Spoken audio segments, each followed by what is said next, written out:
Hi, church family. Just before I end this day, I just wanted to have a quick heart-to-heart chat with you about what's going on, not only in the life of our church, but in our nation and in our families. It's important for us to consider now what our response as a church is to the whole coronavirus pandemic sweeping our globe. One thing that I think is quite obvious, that we are a people who choose faith and not partner with the fear, because the fear is actually a greater virus than the coronavirus ever could be. We just need to go to our grocery store and have a look at the empty shelves and see how much fear has played a big part in people's response to life and even how they respond to each other.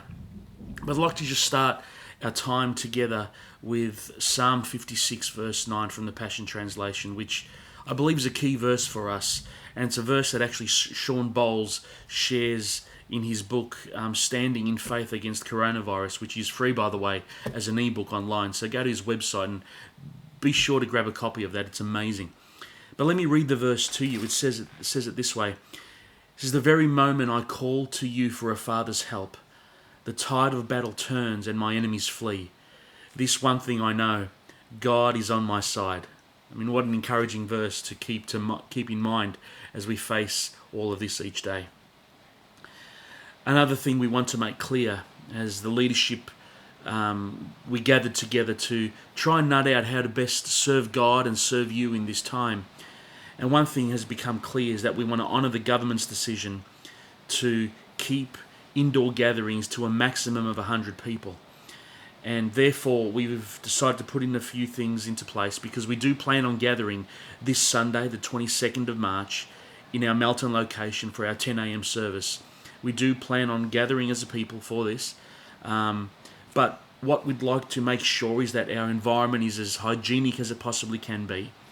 And we've also rearranged the chairs in a certain way to create a bit more space between each other, and also for us all to keep in mind on how we greet each other when we do gather. Me, being someone who not only loves to give hugs but also receive hugs, might find this a bit challenging, but that's okay. I'll make the adjustment. And if we can all just respect each other in that regard. But please understand our heart in saying this as well. If you are unwell, or if your health is in question in any way possible, please stay at home. But having said that, we don't want you to miss out. So what we also do plan on doing is doing a Facebook Live for our Sunday service at 10 a.m. So please log in there and you'll be able to find our service with the worship and the preaching and everything that we can possibly do so that you don't miss out. We'll have there online for you. We also need to keep in mind that due to the limitations imposed by the government, which we do want to respect and honour, of course, as I've already mentioned, our ushers will be keeping track of those in attendance so that we do not exceed the maximum number allowed. So that is something that we will have to put into place. And should the amount of people come that do exceed that 100 or so, we will need to turn people away. But again, join us online, and so you won't be able to miss out. But I think in all of the midst of confusion and fear and all of the things that we're all trying to navigate during a season which we've never had to face before, please, let's keep in mind we're here to love and support each other through this.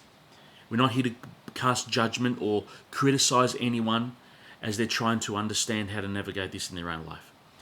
So please, let's be sure to be careful what comes out of our mouths and how we respond and relate to each other. And I guarantee this to you, that as we get through this, and we will get through this, God reminded me early this morning that this has come to pass.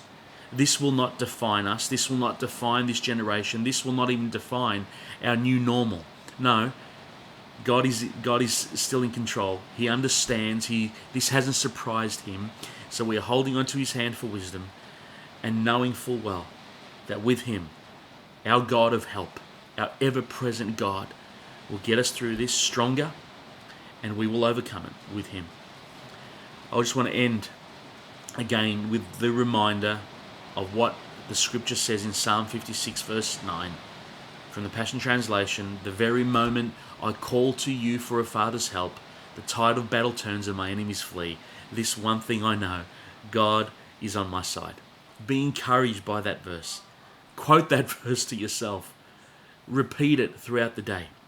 What I do plan on doing over the next few days is just getting online like this for a few minutes, just to give you some words of hope.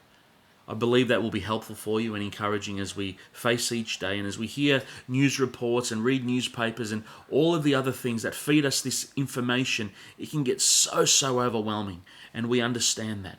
So what we'd like to do is make a commitment to you that each day we will just give us a portion of your time for us to speak life into you, to speak words of hope and encourage you in this season. So remember, I love you. We love you as a church, and we're here to do whatever we can to make sure that at the end of this we will look back and we will thank God for his faithfulness.